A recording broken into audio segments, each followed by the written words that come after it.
Rev up your engines! Alexandra Bridges said, "Good morning, Scotty. Is a Dodge Charger SE 2014 to 15 a good long-term family car?" Not really.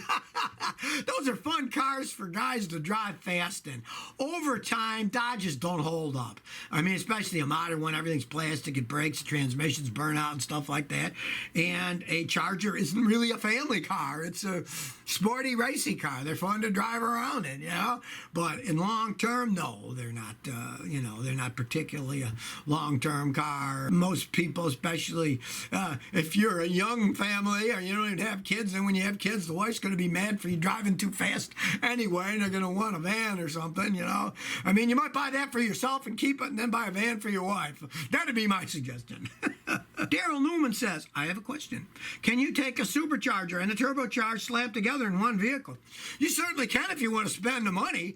I mean, the first one that I ever saw that was like that was actually a B-17 bomber. They still fly it down here at the Confederate Air Force in Galveston, Texas. They made them so that they had superchargers and turbochargers because they wanted to ram as much air in as they can. And today's cars, with modern computer controls, yes, it can be done. I know guys that do that if they want to boost it as much as they possibly can. Of course, then you want to make sure you got a really strong, powerful engine because you're going to boost it so much you end up blowing the engine. But yes, it can be done by any pro who knows what he's doing to get more horsepower. You could even add nitrous on top of that if you wanted to. Ahmed5 says, "I got a 12-year-old Jeep Liberty 4x4 with 140,000 miles. It's running fine. What should I expect going forward? Should I sell it or keep it?"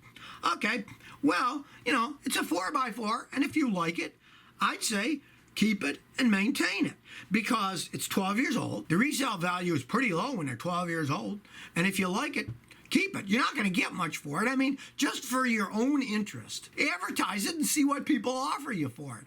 And you're going to find they're probably not going to offer you that much for it. So what the heck? You might as well keep it.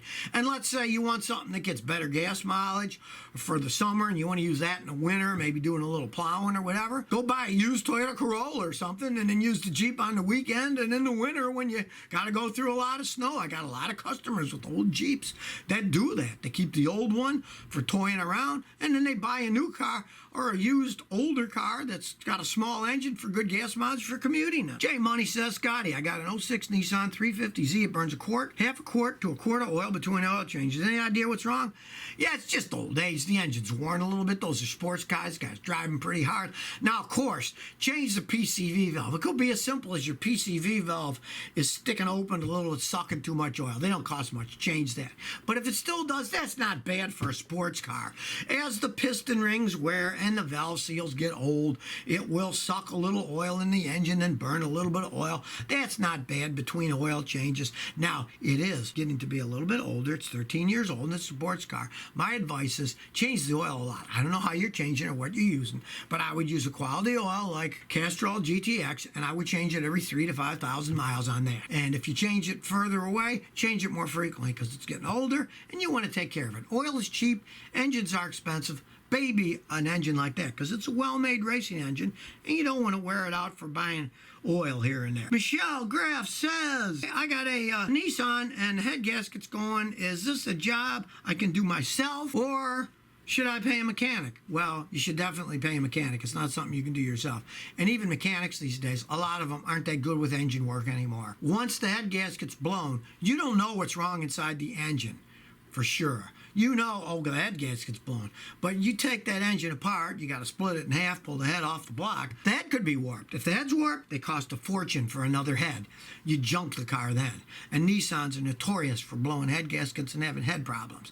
So a lot of times the money you got to spend, you're better saying goodbye to that car and get a good used Toyota or a good used Honda or something rather than fixing a Nissan, because the Nissans aren't that well made these days. You know, but I know people that sometimes they like to gamble and they'll get a used engine from a junkyard. And if they know a guy in a junkyard and he says, "Hey, we just got a used one in that's all smashed in the back, but it's got an engine with 60,000 miles, have them put a used engine in." Sometimes that's a better way to go, really.